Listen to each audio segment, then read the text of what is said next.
Donc, comme je vous l'annonçais, on va aborder maintenant la question des usages dans le Web 3, et plus particulièrement la question des données personnelles, qui va être traitée par Nathalie à côté de moi, qui est vice-présidente de Criteo en charge des affaires gouvernementales et des politiques publiques. Donc, elle a été pendant 7 ans responsable de la protection des données personnelles au sein du groupe Capgemini. Donc, la donnée est un sujet qu'elle connaît bien et qui est au cœur de Criteo, comme nous le savons tous. Donc, avec la fin des cookies tiers, Criteo doit se réinventer.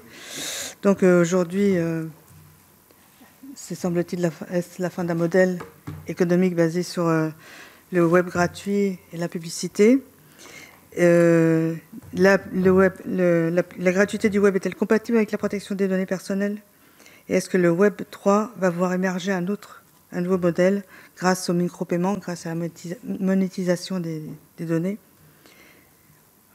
Est-ce que plusieurs modèles économiques sont compatibles ensemble? Merci. Bonjour à tous. Merci de m'accueillir et merci à Nicolas de m'avoir accompagné jusqu'à la salle. C'était bien utile. Merci encore. Alors, Sylvie, non, je ne pense pas que ça soit la fin d'un modèle économique. D'une part, parce que plusieurs modèles économiques peuvent coexister. Et en plus, comme souvent dans l'histoire, on ne passe pas d'un modèle à un autre du jour au lendemain. Les choses sont beaucoup plus nuancées, beaucoup plus graduées. Alors, pour vous parler de Criteo, en fait, j'ai envie de vous parler de Criteo pour vous citer l'exemple d'une entreprise qui a été, certes, créée au moment du Web 2, en 2005. On a la majorité cette année, on a 18 ans cette année. Mais on a déjà anticipé beaucoup d'éléments qui sont essentiels dans le cadre du Web 3 et dont il a été fait état dans le panel précédent. Pour plusieurs raisons. Premièrement, Criteo, au départ, c'est une société d'intelligence artificielle. C'est une société de machine learning, d'apprentissage automatique, qui a permis en fait à ses fondateurs de créer le modèle du retargeting publicitaire qui donc permet d'identifier la meilleure publicité au meilleur moment pour maximiser le taux de clic. C'est ensuite Criteo, une entreprise qui intervient dans un environnement ouvert. C'est-à-dire que nous, on n'est pas dans les walled gardens, dans les environnements fermés d'autres entreprises. On est dans ce qu'on appelle le display, c'est-à-dire qu'on fait de la publicité pour nos clients dans l'Internet ouvert, et non pas sur les médias sociaux ou sur la base du search, comme certains d'autres de nos concurrents. Troisième point, Criteo traite certes des données juridiquement personnelles, mais qui sont pseudonymisées. Et elles sont tellement pseudonymisées, en fait, qu'on ne peut pas les réidentifier nous-mêmes.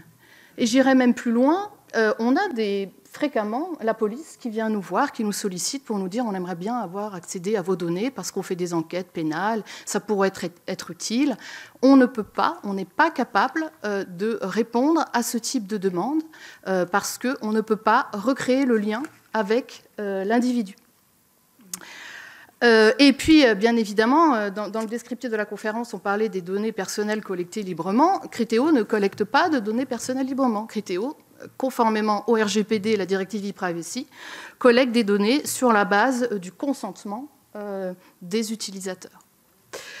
Alors, ce modèle permet, en fait, avant tout, et c'est pour ça que je pense qu'il est important aussi de ne pas systématiquement penser que ça va être la fin de ce modèle économique, parce que c'est un modèle qui permet l'accès gratuit à l'information et à la diversité de l'information, à la diversité des médias, qui sont les fondements de notre démocratie. Et quand un annonceur dépense 100 € chez Criteo, Criteo reverse 60 € aux éditeurs, ce qui est quand même assez important. Alors, on a aussi fait un certain nombre d'études et on s'est rendu compte qu'en fait, la majorité de cet argent que l'on reversait, il était reversé à la presse quotidienne régionale.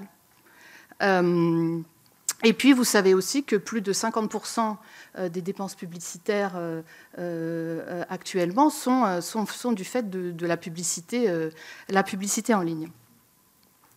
Alors, est-ce que ça va changer? Quelles sont les forces de changement? Alors, évidemment, on a à la fois le positionnement des autorités de protection des données personnelles, et en particulier la CNIL, qui souhaite, par exemple, interdire tous les mécanismes de cookie wall, au titre desquels vous ne pouvez pas accéder à un site Internet, sauf à donner accès à vos données personnelles. Attention, ce type de positionnement peut avoir des effets de bord importants, puisque, bien évidemment, les éditeurs, privés d'une source de revenus, vont devoir trouver des modèles alternatifs et donc faire payer les utilisateurs, alors que la publicité, quand elle est faite de façon responsable, n'est pas une activité à risque. Criteo, on ne se considère pas être une société qui a des activités à risque élevé. On collecte des identifiants publicitaires et on vend des paires de chaussures, et on aide à vendre des paires de chaussures et des yaourts. Et on a évidemment, je ne vais pas vous faire la liste, mais on a toute une série de politiques, bien évidemment, pour, encore une fois, faire cette publicité responsable. Après, je voudrais, pour terminer, si vous me l'accordez, parler un peu aussi des forces de résistance pour ce passage vers le Web 3 dont on nous a présenté qu'il était, comme on disait, inéluctable, ou qu'on était déjà aspiré par une force contre laquelle on ne pouvait pas lutter. On voit aussi que certains acteurs, en fait, peuvent utiliser une certaine confusion, une certaine complexité réglementaire, et notamment des excuses qui sont liées à la protection des données et des données personnelles, pour mettre en place aussi des stratégies anticoncurrentielles. Je ne citerai pas de nom sur ce sujet-là, ils sont assez évidents, mais ça pose des vraies questions. Il y a énormément de procédures en cours, que ce soit en France, en Allemagne, en Pologne, au Royaume-Uni, sur ces sujets-là. Le deuxième point que je voudrais mettre en avant, c'est que vous avez parlé de la fin des cookies tiers, mais la fin des cookies tiers, ce n'est pas la fin de la collecte et du traitement de données. Et ce n'est pas non plus la fin des cookies first party, ce n'est pas la fin de l'utilisation des signaux, uniquement pour des questions ne serait-ce que de lutte contre la fraude et pour assurer la sécurité sur le web. Sur ces sujets-là, la collecte et le traitement de données sont archi nécessaires. Donc voilà, pour finir, moi je pense que là où on parle peut-être de décentralisation, moi je pense que pour avancer justement sur ce sujet-là, il faudrait avoir au contraire plus de centralisation au niveau de la façon dont les règles sont mises en œuvre par les régulateurs. On a actuellement une approche qui est faite par silos.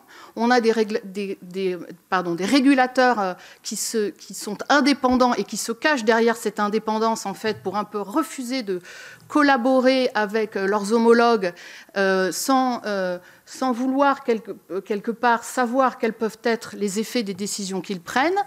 Et je pense qu'il faut vraiment avoir une vraie réflexion sur cet aspect-là, peut-être faire ce qu'ont fait nos collègues britanniques, mettre en place un forum de coopération sur des sujets clés, prévoir des obligations de consultation entre différents régulateurs, faire en sorte qu'ils aient les mêmes outils, qu'ils aient le même langage, mais qu'ils travaillent véritablement de concert. Et quand on voit, parce que je ne peux pas m'empêcher de parler aussi du projet de loi pour la sécurisation et la régulation de l'espace numérique qui est actuellement discuté au Sénat, quand on voit qu'en fait, cette collaboration, elle est faite en fait ni plus ni moins par un espèce de saucissonnage sur, alors ça c'est la CNIL, ça c'est l'ARCOM, ça c'est la DGCCRF, la collaboration dans le web futur, ça ne pourra pas fonctionner, ça ne pourra pas être ça, il faut aller plus loin. Voilà, j'en ai fini. Très bien, merci. Donc maintenant, on va passer au contenu, aux usages et des contenus. Donc, Monsieur Jean-Pierre Cornu, vous êtes un ancien DSI de grandes entreprises telles que Renault ou Usinor, et vous avez eu une longue carrière dans la haute fonction publique. Vous êtes directeur général adjoint du cabinet de conseil SIA Partners, président d'Enjeux, Industrie et Services de Systématique, et vous êtes consultant en SI. Donc, riche de cette expérience, vous agissez en faveur de la transformation de notre société grâce aux technologies de l'information, de la communication et de la connaissance. Donc, Donc vous avez une conception d'une société plus ouverte et plus responsable, en tout cas c'est ce que vous défendez. Merci beaucoup. Beaucoup de choses ont été dites sur le Web 3. Permettez-moi de faire un peu marche arrière par rapport à cette vision du futur. Tout ce que l'on raconte existe depuis des siècles. On a toujours fabriqué de la donnée. On a toujours collecté de la donnée. On s'est toujours battu sur la propriété de ces données pour en tirer un avantage commercial, politique. Et la structure de la société a toujours été un équilibre socio-technique entre le niveau de conscience et de réglementation que la société fabrique et le niveau de technologie que l'on est capable de produire. On est donc dans un processus historique, anthropologique, dont le web n'est qu'un instant donné, dont les origines ont en gros 8 décennies, puisque c'est la fin de la Seconde Guerre mondiale, le début de l'informatique. Il n'y a aucune différence entre l'informatique, Internet, le web, tout ça, ça n'existe pas. Nous sommes dans l'automatisation du traitement de la donnée, sachant qu'on a eu l'intelligence d'être capable de transformer tout type de données, images, son, voix, en une série de 0 et 2, de 0 et de 1, que les machines savent traiter.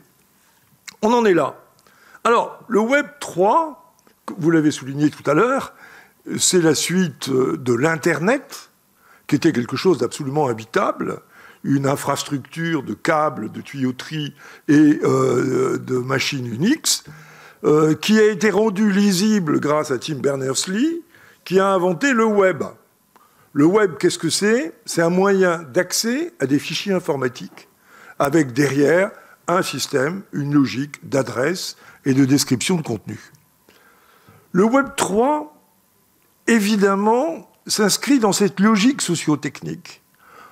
On a inventé, avec le Web 2, un mode de fonctionnement qui a pris le contre-pied du système historique du broadcast. Le broadcast, c'est quoi? C'est je suis l'émetteur, je diffuse, et vous fermez votre gueule. Ou vous descendez dans la rue, vous faites ce que vous voulez. Le Web 2, c'est je pense un truc, je diffuse, et moi, je vous laisse vous exprimer sur ce que j'ai pensé. On s'engueule, on se chicane, mais il y a de l'interaction, il y a de la vie. Alors on a dit là-dessus, ouais, il y a un peu trop de liberté, il faut réguler, etc. Le Web 3 est parti d'une autre idée, qui consiste à dire que c'est un bienfait pour l'humanité que de collecter des données. Et je suis d'accord avec vous. La collecte des données est quelque chose d'extraordinaire. On sait aujourd'hui traiter des phénomènes complexes parce qu'on sait capter des données et en tirer de l'analyse, ce qu'on ne savait pas. Vous serez très surpris de savoir que jusque il y a quelques années, les constructeurs automobiles ne savaient rien de la vie des véhicules une fois les véhicules sortis des chaînes de montage. Rien. On avait des informations partielles par le jeu des concessionnaires, et qui était d'ailleurs un jeu de dupes, parce que le concessionnaire n'avait pas intérêt à dire que la voiture marchait bien, mais il essayait de récupérer au passage un peu de pognon dans les transactions de gestion de la garantie. Aujourd'hui, on a accès aux données brutes. On sait les traiter, on sait leur donner de la signification, à travers notamment ce qu'on appelle le jumeau numérique. Et donc le Web 3 est à la confluence de 3 séries de facteurs. Premier facteur, la technologie. On n'a jamais eu autant de capacités technologiques. Informatique des objets, Internet des objets, réseau à bande passante très élevée avec la fibre optique, capacité de traiter de la 3D, c'est quand même intéressant quand on veut rendre compte du réel, et c'est d'ailleurs la source des univers virtuels. On confond souvent le Web 3 et les mondes virtuels, mais parce qu'on a les algorithmes et on a les capacités technologiques de traiter des images 3D. Donc on a un paquet de potentiels technologiques extrêmement importants. Deuxième élément, unique dans l'histoire de l'humanité, on a 6,5 milliards de gens connectés. Sur 8, c'est pas mal. 6,5 milliards sans que personne n'ait jamais pris la décision de le faire. C'est le résultat d'une capacité technologique qui a créé un phénomène sociologique. On a donc demain 8 milliards de gens connectés. Qu'est-ce que ça veut dire? C'est-à-dire que chacun d'entre nous émet des données qui ont été captées par un certain nombre d'acteurs, un peu plus en avance que d'autres, pour les restituer sous forme de propositions. On parlait de propositions de publicité, mais il y a des propositions de toutes sortes liées au fait que notre usage de l'Internet et de la vie sociale en général, parce qu'il n'y a pas que l'Internet, génère des données qui sont captées et restituées. Et donc on est dans un troisième champ, c'est que ces données, qu'est-ce qu'on en fait? L'idée du Web 3, enfin de certains acteurs du Web 3, parce que vous avez déjà compris que le Web 3, c'était un truc qui n'existait pas. C'est un grand foutoir avec beaucoup de discussions, de débats, de comités, de gens qui se parlent ou se détestent déjà, parce que vous avez remarqué qu'il y a du Web 3, mais il y a du Web 3.0. Alors après, il faut faire de l'analyse subtile pour savoir quelles sont les différences entre le web sémantique de l'un et de l'autre. Tout ça, évidemment, c'est du business. On cherche à prépositionner le futur. Donc, qu'est-ce qu'on veut faire des données? 3 choses. Résoudre les problèmes de la planète. Non, c'est con. On habite dans un vaisseau spatial, on est 8 milliards de passagers, il n'y a pas de commandant de bord, et quand il y en a, ils s'engueulent, ils se tapent dessus, il n'y a pas de plan de vol, et on ne sait pas vraiment très bien où on va, quoi. En gros, on sait que dans 4 milliards d'années, ça risque d'exploser en vol, mais pendant ce temps-là, on ne sait pas très bien ce qui va se passer. Donc, comment utiliser les données que nous générons, nous les humains, à travers toutes nos activités, pour essayer de mieux comprendre comment fonctionne le vaisseau spatial Terre. Et là, il y a un travail colossal qui est en cours. D'ailleurs, vous avez peut-être remarqué qu'on a résolu le problème de la Covid en traitant des données, et en un temps absolument record. Tout simplement parce que nous avions les outils, les méthodes et les interactions entre équipes scientifiques pour le faire. Donc, petit 1, résoudre les problèmes de la planète Terre. Deuxièmement, améliorer la qualité de la vie des humains. Parce que je veux bien qu'on aille se balader dans les univers virtuels, ça peut être le fun, de se déguiser et de s'habiller, et de rencontrer des potes, et d'aller boire des bières, comme le fait le président de la République au match de rugby, ce qui est assez naturel. Mais au fond, c'est quoi le besoin de notre société? C'est améliorer la vie des humains. C'est-à-dire développer des interactions positives, gérer mieux nos pulsions, nos violences, nos tensions, donc créer de la sécurité, créer de la longévité, créer de la capacité à se parler. Et le troisième sujet, c'est utiliser toutes ces données pour enrichir notre stock de connaissances. Je peux vous assurer que quand on regarde ce qui se passait au XVIIIe siècle avec nos amis les encyclopédistes, ils faisaient ça à la plume. Aujourd'hui, grâce au traitement massif de données, on est capable de modéliser des systèmes complexes, donc d'apprendre.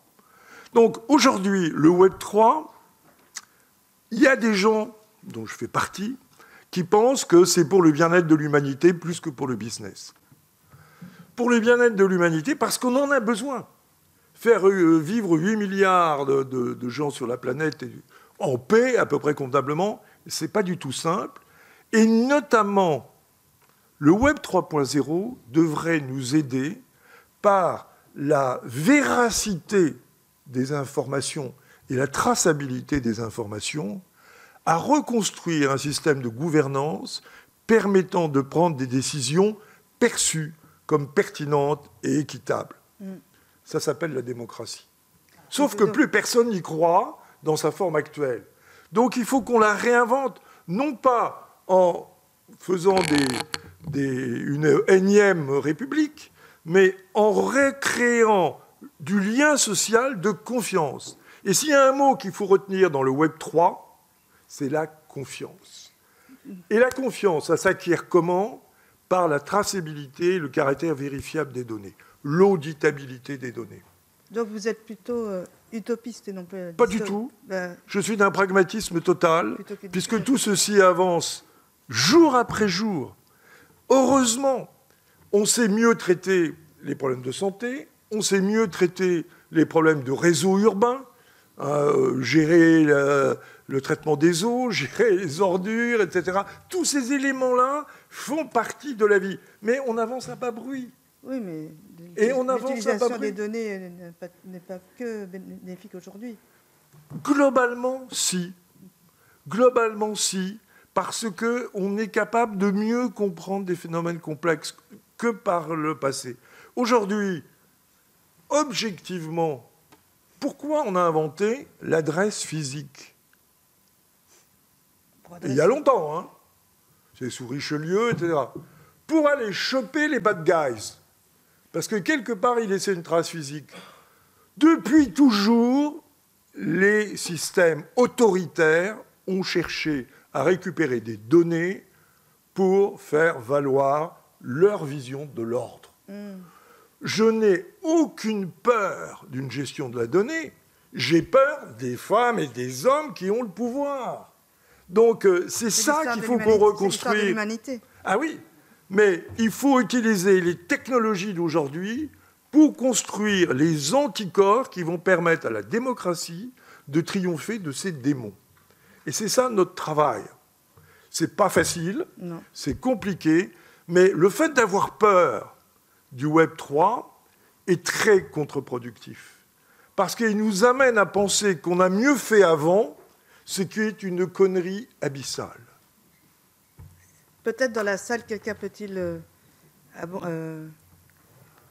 apporter sa vision? Oui, Sabine Vanek-Lepic. Ah bon, pardon. Comment?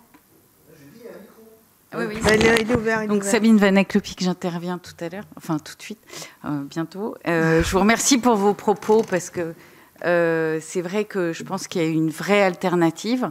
Soit on va être vers le tout business et la financiarisation et la titrisation du monde, soit il y a vraiment un enjeu de réfléchir à un cadre avec une bonne gouvernance. Et ce sera l'objet aussi de ma contribution. Et voilà, donc je vous remercie pour votre enthousiasme. Et je pense que ce n'est pas utopiste, mais c'est un tournant et un mindset à prendre, un vrai changement de paradigme. Et puis, qu'est-ce que vous voulez quand on est dans une institution où les boutons d'utilisation sont bleu, blanc, rouge? On ne peut être qu'enthousiaste. C'est clair. Nicolas? Oui, moi, désolé, je reviens à des choses plus techniques. J'ai une question un peu plus technique pour Nathalie.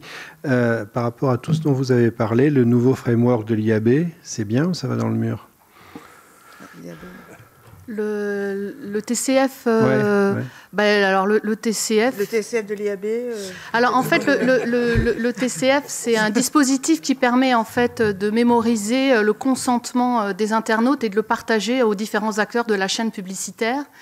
Et ce dispositif fait l'objet en fait d'une enquête et d'une décision de l'autorité de protection des données belge. Alors, je vous la fais courte parce qu'ensuite, il y a eu un certain nombre d'appels et il y a encore des questions qui sont en cours de traitement par la Cour de justice de l'Union européenne, notamment sur la définition de données personnelles. On n'a pas parlé de ça, excusez-moi, mais aussi la définition seule de données personnelles est très variable hein, et the sky is the limit parfois. Donc tout ça pour dire que en fait, l'IAB travaille sur une version 2 de son TCF pour prendre en compte les remarques de l'autorité belge et que l'autorité belge a approuvé en fait, le plan d'action qui a été présenté par... Pour Criteo, vous êtes obligé de vous y adapter. Est-ce Bien que sûr. ça vous convient ou est-ce que ça... Nous, on fait partie de l'IAB, on a donné nos inputs, on a participé à la discussion. Après, nous, le TCF n'est qu'une partie de nos activités, mais bien évidemment, on va implémenter ce qui a été approuvé par le régulateur, tout à fait. C'est prudent comme réponse. J'avais juste une petite remarque, puis vous avez évoqué le fait que vos données, vous ne pouvez pas retrouver la personne. Mais est-ce que c'est encore une donnée personnelle? Alors ça, on aura la réponse, j'espère bientôt, on a déjà eu une réponse, en fait, excusez-moi, du tribunal de l'Union européenne dans une affaire SRB, qui a considéré qu'en fait... parce que pourquoi on ne peut pas, en fait, je vais vous expliquer très rapidement, sans rentrer dans la technicité, de toute façon, j'en suis incapable, mais en fait, pourquoi est-ce qu'on ne peut pas réidentifier les données? Parce que les données, on les reçoit, elles sont déjà pseudonymisées, c'est-à-dire elles ont déjà été moulinées par nos partenaires. Puisque Criteo n'a pas de lien direct avec l'utilisateur final. Donc, il reçoit des données des annonceurs et des éditeurs sous une base déjà moulinée. Et donc, elles sont moulinées, on ne peut pas les démouliner, et le critère le plus important, c'est qu'on ne peut pas contraindre, en fait, les tiers qui ont la clé qui permettent de reconstituer la donnée personnelle, on ne peut pas les contraindre et les obliger à nous transmettre cette clé qui permet de reconstituer, en fait, la donnée personnelle. Et il y a un arrêt du tribunal, donc c'est pas la Cour, c'est le tribunal, et il va peut-être faire l'objet d'un appel, qui vient de décider qu'en fait, dans ce cas-là, la donnée personnelle devenait, en fait, subjective.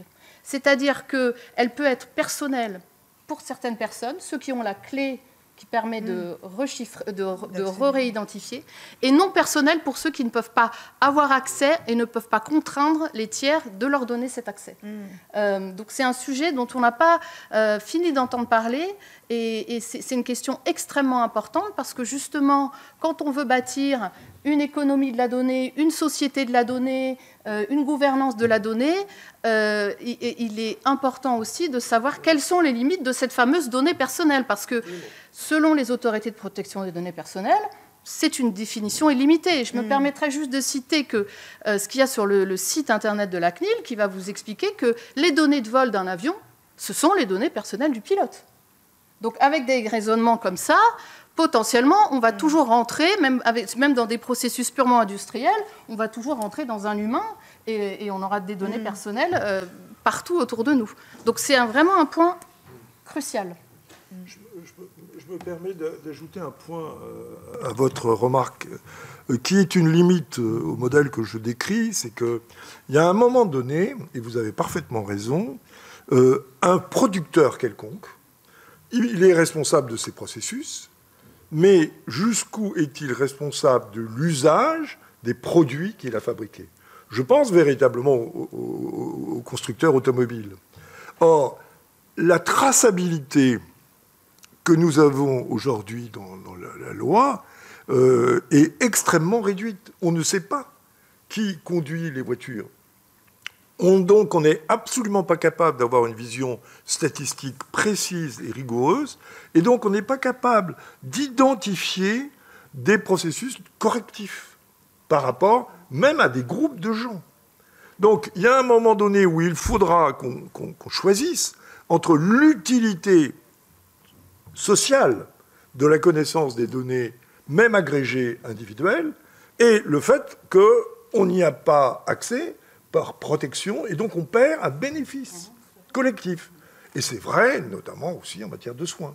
Et ça, c'est compliqué, parce qu'il faut l'expliquer. Je vous rappelle quand même qu'on devait, depuis... C'était Sarkozy, qui était ministre de l'Intérieur, qui voulait faire une carte d'identité numérique dont on aurait eu un usage considérable depuis fort longtemps, mais qu'il n'a pas fait pour des raisons politiques. Et donc, du coup, ce jeu complexe, subtil, entre la possibilité d'accéder à des données et le fait de les utiliser en dehors du consensus individuel de chacun, pose un vrai problème de qualité de l'extraction de la donnée et de l'usage social qu'on peut en faire. Ce que je pose comme question, c'est quelle est la prise de risque que cet excès de soins, parfaitement légitime, induit pour la communauté. Et c'est un vrai sujet pour lequel il n'y a pas de réponse simple. Et là-dessus, il faut... il y a des questions, mais... Non, mais sur la question de la prise de risque, effectivement, il faut savoir raison garder. Je vous citais l'exemple de la publicité qui n'est pas, si elle est faite de façon responsable, une activité à haut risque. Il y a des choses qui sont beaucoup plus problématiques. Et malheureusement, on avait un texte qui était basé sur le principe de cette approche par les risques, qui devait en fait prendre en compte la probabilité et la sévérité du dommage pour pouvoir prioriser en fait la réponse du régulateur et la façon aussi dont l'entreprise va se mettre en conformité. Les entreprises l'ont fait de cette façon-là. Enfin, moi, en tant que DPO, j'ai toujours fonctionné comme ça, même avant le RGPD. Je traitais d'abord les problématiques les plus risquées pour les individus. Malheureusement, on a un régulateur qui a complètement oublié cette approche. Et encore une fois, il faut qu'on soit capable de prioriser et d'identifier vraiment ce qui compte. Et on a encore actuellement les mêmes sujets de débat à Bruxelles sur le fameux règlement sur l'intelligence artificielle, où c'était au départ censé être un texte qui traitait les... Je ne veux pas anticiper ce qu'il m'a dit par la suite, mais c'est un sujet qui revient sans arrêt. Et on oublie que, en même temps, à côté de ça, on n'a aucun problème pour prendre des voitures, pour prendre des avions, enfin pour avoir des activités qui sont ultra risquées. Et ça, on le vit très bien. Moi, je n'ai pas parlé d'alcool, mais voilà. Est-ce que dans la salle, quelqu'un a une question? Monsieur Pic. Alors, j'ai vu un très joli mouvement de Criteo en étant sélectionné par la Mass Authority de Singapour, l'autorité monétaire de Singapour. Donc, Criteo a été sélectionné parmi 3 entreprises pour un modèle de monnaie numérique de banque centrale. Alors moi, je suis pas de chez Criteo depuis très longtemps, mais on a mis de côté en fait ces activités. C'est pourtant un mouvement très intéressant parce que ça semble très complémentaire de votre activité actuelle. Voilà, c'était tout ce que je peux vous dire sur ce sujet. Très bien. Voilà, alors j'écoute avec beaucoup d'attention, Mathieu Camus, Privacy Impact, j'écoute avec beaucoup d'attention vos interventions.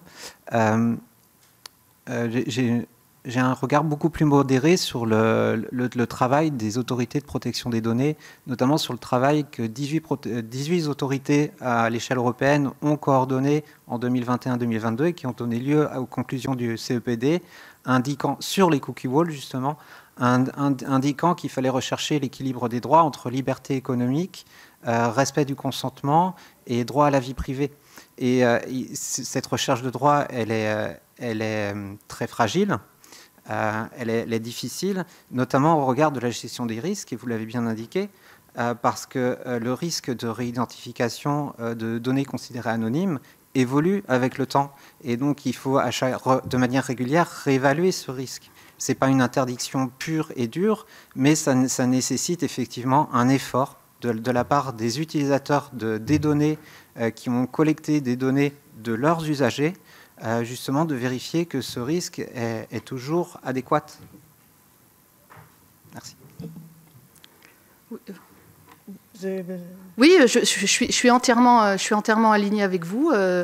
Ça s'appelle anticiper. Donc ça s'appelle mettre en place une gouvernance interne avec des processus et des audits pour s'assurer effectivement que la promesse qui est faite est toujours tenue. C'est ce qu'on a appelé dans le cadre du RGPD le fameux principe d'accountability. Je rends des comptes, je suis responsable, j'anticipe ce que je fais, j'anticipe les problèmes, je les règle. Donc voilà. Après, peut-être une dernière chose sur ce que vous avez dit sur les guidelines du CEPD pour faire le lien avec ce que je disais dans mon intervention et cette fameuse aussi incursion en fait de ces autorités dans le monde économique. Je suis pas sûre qu'elles soient les mieux placées pour faire cette évaluation en fait des impacts économiques de leurs activités, des fameux cookie walls, et ça appelle vraiment à une plus grande coopération entre ces différentes autorités. Actuellement, Bruno Lasserre, qui est l'ancien président de l'autorité de la concurrence, qui fait partie du collège de la CNIL, a été chargé d'une mission pour justement permettre une meilleure collaboration entre la CNIL et l'autorité de la concurrence. Et c'est indispensable qu'on ne travaille plus en silo sur ces sujets-là. C'est pas qu'un problème de cookies, c'est pas qu'un problème de risque, ça va beaucoup plus loin que ça. Voilà. Et notamment, derrière ça, il y a tout le modèle économique du web. Donc voilà, il faut qu'elles travaillent ensemble. Ben, écoutez, merci beaucoup. Merci beaucoup.